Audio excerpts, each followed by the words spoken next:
السلام علیکم ورحمۃ اللہ وبرکاتہ نحمده ونصلي على رسوله الكريم اما بعد قال النبي صلی اللہ علیہ وسلم لم يبق من الدنيا الا بلاء وفتنہ۔ صدر محترم، حکم صاحبان اور استاد محترم اور میرے عزیز ساتھیوں، آج کی اس سالانہ انجمن میں میری تقریر کا عنوان ہے ایمان سوز فتنے اور ان کا حل۔ معزز سامعین، ہم جس دور میں جی رہے ہیں یہ فتنوں کا دور ہے، اور یہ فتنے پہلے ادوار کی بنسبت زیادہ خطرناک ہیں۔ گویا آج دنیا دار الفتن بن چکی ہے، ایک فتنہ ختم ہوتا نہیں دوسرا سر اٹھا لیتا ہے۔ یہی وجہ ہے کہ 1400 سال قبل نبی علیہ السلام نے فرمایا تھا لم يبق من الدنيا الا بلاء وفتنہ۔ فتنوں کے دور میں سب سے خطرناک ایمان سوز فتنے ہیں، کیونکہ ایک مسلمان کے لیے سب سے قیمتی چیز ایمان کی دولت ہے۔ اسی لیے فتنہ دجال کو سب سے بڑا فتنہ قرار دیا گیا۔ موجودہ دور کا سب سے بڑا فتنہ الحاد کا فتنہ ہے۔ راہ راست سے ہٹ جانا، حق سے منحرف ہو کر غلط قسم کی تعمیلیں کرنا اور دین و مذہب سے بیزاری اختیار کرنے کا نام الحاد ہے۔ شریعت کو عقلی اصول کی روشنی میں سمجھنا بھی الحاد اور اعتزال ہے۔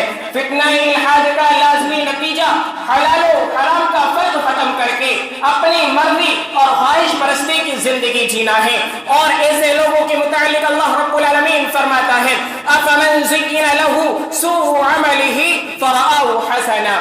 نمبر 2، دہریت کا فتنہ۔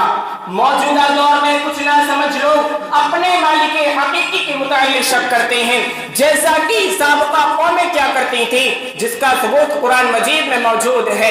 اللہ رب العالمین فرماتا ہے قالت رسلهم فی اللہ شک فاطر السماوات والارض۔ اسی طرح نبی صلی اللہ علیہ وسلم نے فرمایا لا يزال الناس يتساءلون حتى يقال هذا خلق الله الخلق فمن خلق الله فمن وجد من ذلك شيئا فليقل آمنت بالله۔ نمبر 3، صفات باری تعالیٰ میں تعویل کا فتنہ۔ اسماء و صفات میں الحاد، تعویل اور غلط معنی نکالنے کی کوشش کرنا، اسماء و صفات کو معنی سے خالی قرار دینا یا کیفیت معلوم کرنے کی شبہات میں پڑنا، یہ سب ایمان کے منافی ہے۔ اللہ رب العالمین نے فرمایا ہے وَذَرُوا الَّذِينَ يُلْحِدُونَ فِي أَسْمَائِهِ۔ اسی طرح امام مالک سے کسی آدمی نے سوال کیا کہ اللہ رب العالمین عرش پر مستوی ہے، لیکن اس کی کیفیت کیا ہے؟ تو آپ نے بڑا بہترین جواب دیا، فرمایا الکیف غیر معقول والاستواء غیر مجہول والایمان به واجب والسؤال عنہ بدعہ۔ نمبر 4، برادرس اور نیم عالموں کا فتنہ۔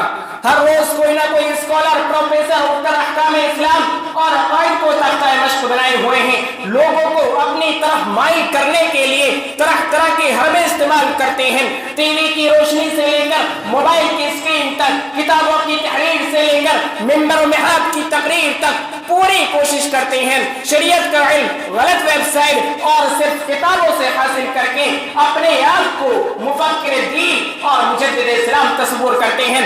ایسے لوگوں کے متعلق حافظ ابن حجر رحمہ اللہ نے اپنے بیٹے کو نصیحت کی تھی اے میرے بیٹے، تم کتابی علماء سے بچ کے رہنا، کیونکہ یہ شیطان سے بھی زیادہ خطرناک ہوتے ہیں۔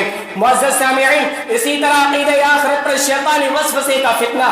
کوئی منکر آخرت ہے، کوئی دوبارہ پیدا کیے جانے والے حساب و کتاب کا انکار کرتا ہے، کوئی تقدیر کو گناہوں پر دلیل بنائے ہوئے ہیں۔ سامعین، ضرورت اس بات کی ہے کہ ہم قرآن و سنت کا مطالعہ کریں اور صحابہ کرام کے طرز عمل کو، ان کے فہم کو، ان کے نظریات کو بھی سامنے رکھیں، کیونکہ نبی صلی اللہ علیہ وسلم کے بارے میں حضرات کو آئیڈیا اور نمونہ قرار دیا گیا۔ فرمایا فَإِنْ آمَنُوا بِمِثْلِ مَا آمَنْتُم بِهِ فَقَدِ اهْتَدَوْا۔ خلاصہ کلام یہ ہے کہ قرآن و حدیث کے کسی بھی نصوص کا مفہوم اپنی منشا یا اپنے مخصوص نظریے کے مطابق متعین نہیں کیا جا سکتا۔ کچھ لوگ اپنی عقل و سمجھ اور نظریات کو ثابت کرنے کے لیے قرآن و حدیث کے بعد نصوص کا سہارا لیتے ہیں، جس کی بدولت معاشرے میں نت نئے ایمان سوز فتنے جنم دے رہے ہیں۔ اللہ رب العالمین سے دعا ہے کہ موجودہ دور کے فتنوں سے ہماری حفاظت فرمائے، آمین۔ وآخر دعوانا الحمد للہ رب العالمین، والسلام علیکم ورحمۃ اللہ وبرکاتہ۔